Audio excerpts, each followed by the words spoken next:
Today I'm going to show you how to create a cool layered Christmas tag. Lots of different layers of paint, and we're going to be using the Balzer Designs leaf frame stencil from the Crafter's Workshop. So I'm starting with a black tag, and you can buy these from Ranger or you can just paint a tag black, and I'm using the leaf frame stencil in 6x6 with Eco Green Crafts acrylic paint. I'm scraping it through the stencil with a palette knife, and that's a very messy way of doing it, and then I just take a cosmetic sponge and I basically blur out some of those lines. I don't like things to be too hard or perfect. I'm always going for something kind of soft and imperfect.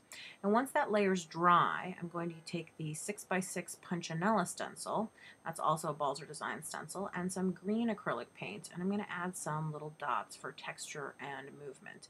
Again, my goal here is always just to make things blend and move together. Then we make it Christmassy by adding in some red. Red and green is always going to read as Christmas, and I just, again, add some paint with a sponge, add some splats.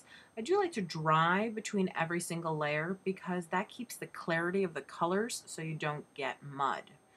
Now I'm using a Versamark ink pad, that's by Sukineko, and I'm going to go ahead and stamp out some numbers, and then I'm using some White Zing embossing powder on that. I'm going to take a heat gun, and I'm going to melt that embossing powder, and wow, it's really opaque and white, which is great.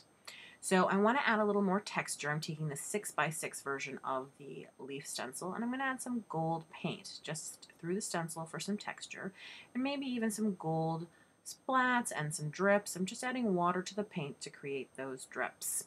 Then the next thing is I feel like those numbers are really bold, and I don't want the numbers to be quite that bold.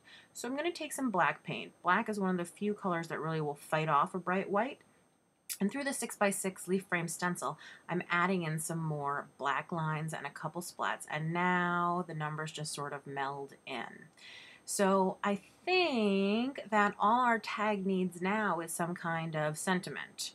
And I just went to my typewriter and typed up Merry Christmas. And I punched that with a Martha Stewart punch. And I'm outlining the edge of it with a Sakura Pigma Micron.